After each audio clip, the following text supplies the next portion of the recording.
What's going on, guys? I decided it's time to do a video on this offset smoker pellet conversion that I did. I did this in 2013 and I posted the write-up on it, the build on it, on a barbecue forum. I think it was Barbecue Brethren, and I'll post a link below so you can read about the original build, how I did it, step by step, again, pictures and everything. So be sure to hit that link below. I'm going to take you around, show you how it works. We'll fire it up here in a minute, and I'll let you see how it actually runs. And then I have some video of a cook that I did. I was cooking a brisket, and I shot some video a few days ago, and I'll show you a few clips of that video too. So stay tuned for that. Also, I'll be doing a lot more video as I cook on this machine to show you how it works. So please subscribe if you want to see more videos. So basically, here's the fire pot. This is a normal, this is the fire box. A normal fire box that you would see on any offset smoker. Normally you would not have this, and you just have wood in here, and that fires the pit, and you cook on wood. I still do that, but obviously I have the addition of this pellet system. The reason I converted this smoker into a pellet assist, I call it pellet assist because I still use wood to cook. I don't have to, I can run it just on pellets, but I still use wood to get that flavor. I did this to get a consistent heat. So I was getting tired of battling the fire, and you know, my temps at 200, now they're at 250 and back and forth. So I wanted something consistent to provide the heat. I didn't want to go electric or propane. So I adapted the pellet system. I also have a pellet grill. So I'm very familiar with how they operate. Had it for years as well, but I cook on this one most of the time. So let me show you around the pellet system. This is the hopper, obviously, and I'm very low on pellets, but it'll hold about 20-25 pounds. That's the control. Obviously in here, this is the fire pot, the pellet fire pot. This is stainless steel. You'll see that if you hit that link below and read about the build. This is the air box. It also includes the auger channel, or auger tube goes inside, and then the air comes out around it, and the air comes into the fire pot. You can see the holes there. And I use, the way I cook normally on this, kind of the system that I perfected, is I have, you see this grate system here. And these are some old ashes from lump charcoal. So I'll set my chimney full of lump charcoal.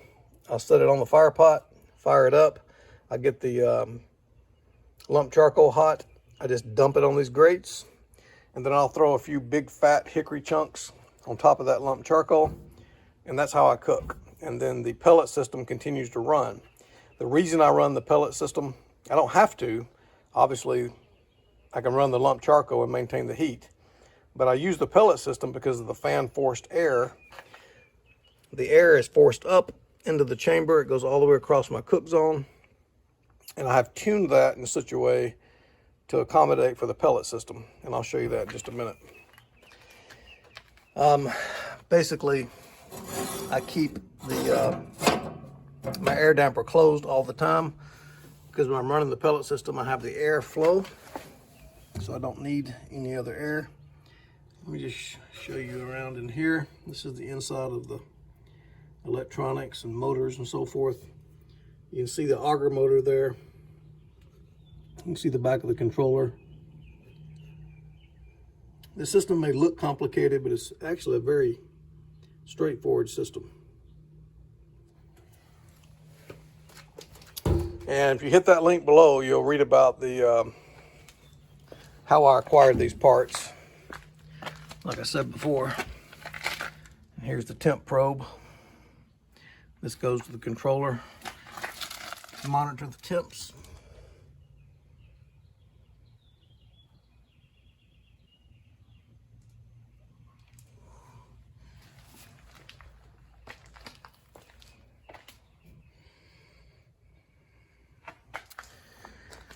So this part was actually from a pellet grill. So if you can imagine this hopper with the motor, the air box and auger, and the fire pot being part of a pellet grill, and then the pellet grill being here, I just basically removed all this from the front of the pellet grill and then mounted it here on front of this firebox. It required a good bit of fabrication. You got to cut a hole in the smoker here. I did a couple of tack welds here and there. Didn't have to. You could just use bolt-on part. You could bolt this whole system on if you need to. But it was a very simple build. So let me show you the cooking chamber. And for me, this was the easy part, really. Adapting the pellet system to that firebox and having it work is the easy part. But just the supplemental heat by itself didn't really work for me right away, because the tuning in here is what mattered. Because as everybody knows, if you're running an offset smoker, you have a hot zone here and a cool zone here. So you need something, or I needed something to distribute heat all the way across, because this pellet system is forcing air into that fire pot and is forcing the air all the way through and out the chimney. So, and it's fine running on just pellets, because I can run on just pellets very easily. I don't have to have any wood in there. It'll bring this smoking chamber up to 350 degrees if I want it to, just on pellets. And smoking on just pellets is fine, but for me, I want that wood flavor. But if I add wood or lump charcoal to the firebox and then fire up the pellets, it's pushing too much hot air over the coals of that fire, of the real fire, the wood or the charcoal. So anyway, I had this very hot zone here, and I had trouble with my temperatures. So over the years, I've experimented with different ways.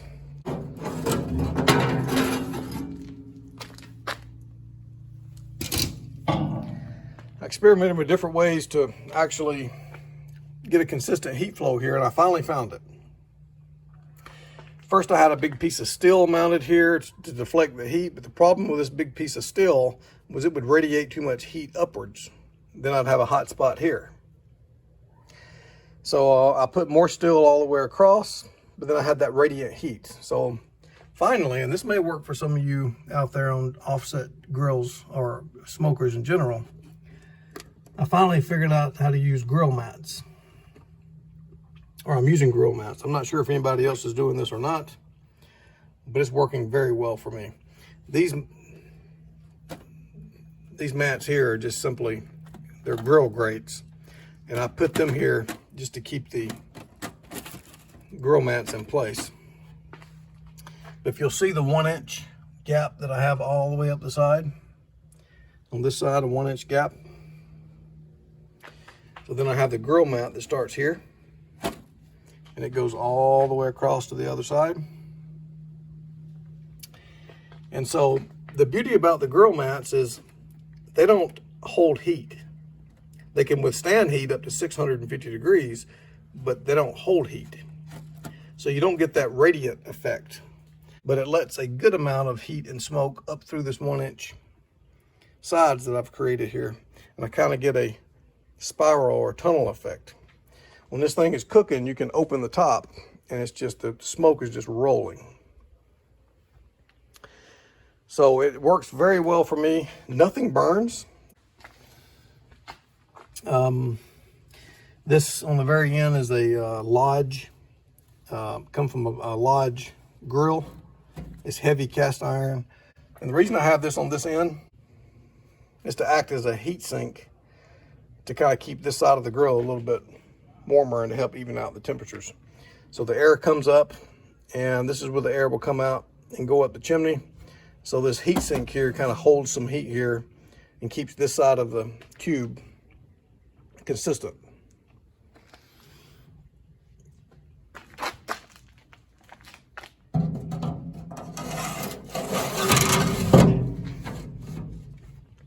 But but I can throw a rack of ribs here, here, here, here, here, and I'll maintain 225 degrees here, here, and here.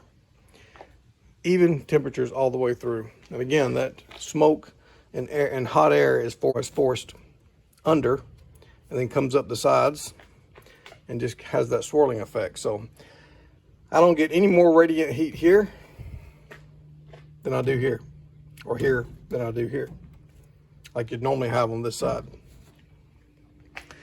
So it works very well for me. I don't know if these grill mats would work for you on a regular offset.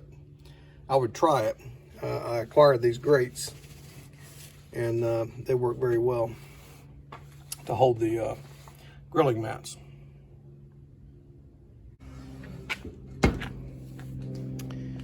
So I'll fire this up for you, let you see how it works.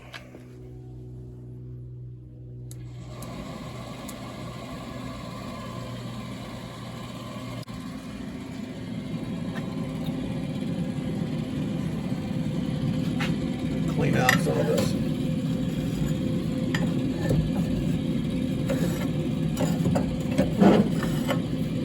Older pellets here.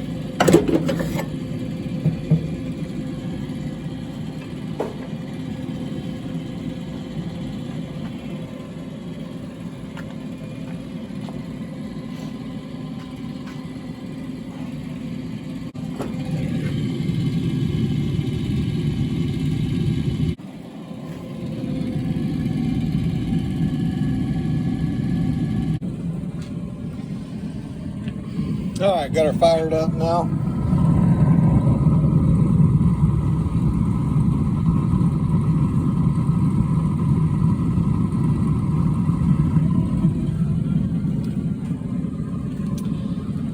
So I'll take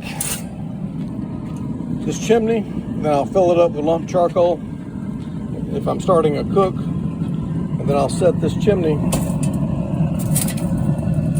right over the fire pot. And then this chimney will, takes me about 5 minutes, and then the lump charcoal will be lit. Then I'll take that lump charcoal and just pour it over here. Then after my coals are red hot, this fire pot will die down some. That flame is only high because it's just started.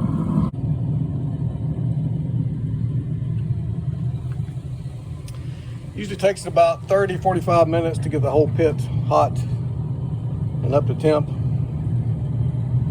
I usually let it go for about an hour before I put any food on it.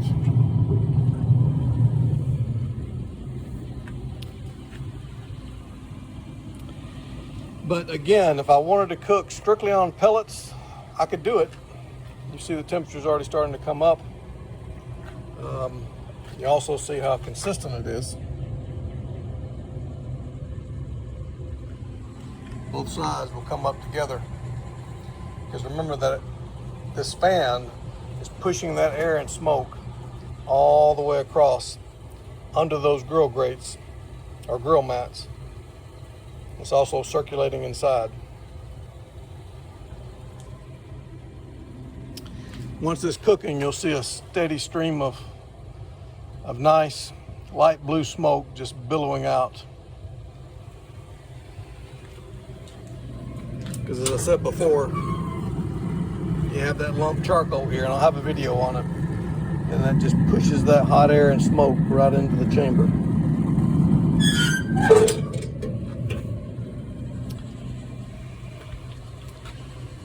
But as I've said before, if I wanted to cook strictly on pellets, I can do that. I don't have to have any charcoal, wood, or anything else. I can set this dial all the way up to 350, and it'll maintain this cook chamber at 350 just on the pellets in the summertime. In the wintertime, 275 to 300 is about as high as the pellets will keep the cooking chamber, and in the summertime about 350 is my limit. But my wife, she doesn't like a strong smoke taste. I do. And sometimes I'll cook her ribs and I'll just use pellets and nothing else, so she don't have that strong smoke flavor.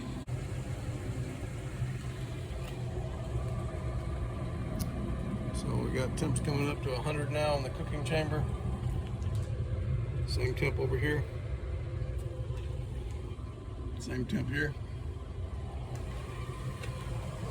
We say 110 here, and it's probably about right.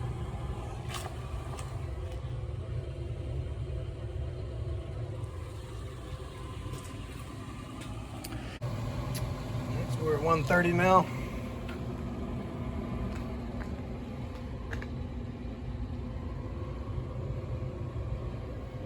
Starting to get some nice smoke.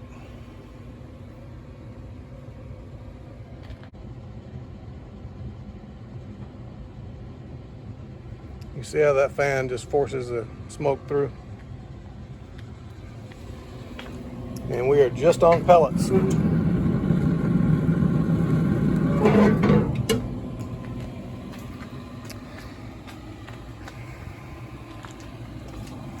So let's set it at 225.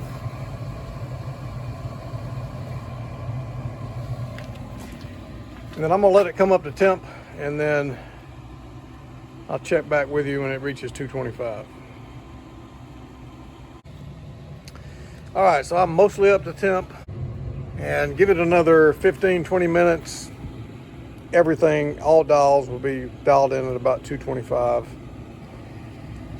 So here's an example of everything running up to full temp.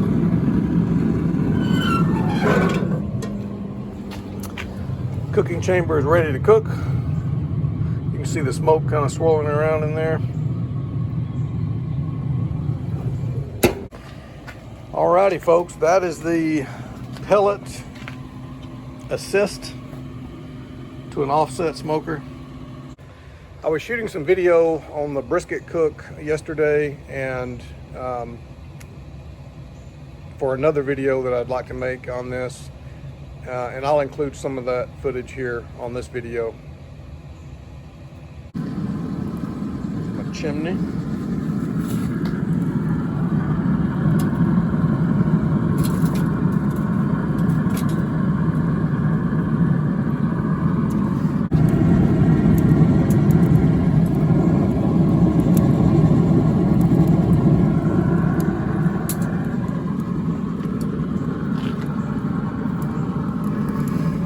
As soon as that gets nice and hot, charcoal starts burning. We'll take the gloves, and then I'll just pour it right over here. And then I'll continue to add pieces to it, and I'll add some hickory chunks to it.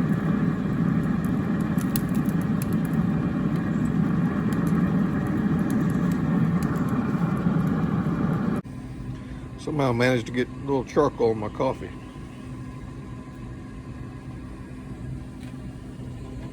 Oh well.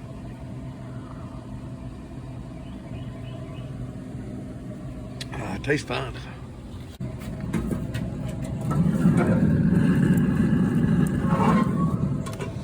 Put a couple more big chunks of charcoal on there. All right, this one is 225. 225, 225. This one is ready to receive. That's what she said.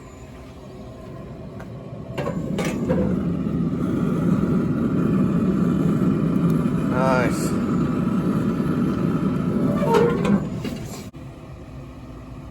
Well, let me get this brisket ready to go. Alrighty, just got this one on.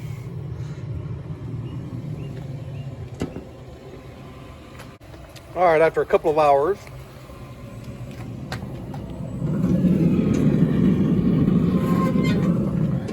I've been throwing some chunks of hickory on there as well to get some smoke. We're at 225, 225, 225, and about 225. So We got consistent, even cooking, and I haven't looked yet. Oh, that's looking good. I'm liking it so far. I don't see any edges getting too hot. All right, we're on about, let's see, 4, 5, about 7 hours. And this one it's close. And the bark got a little better on it. Still not where I want it. But, man, it looks good.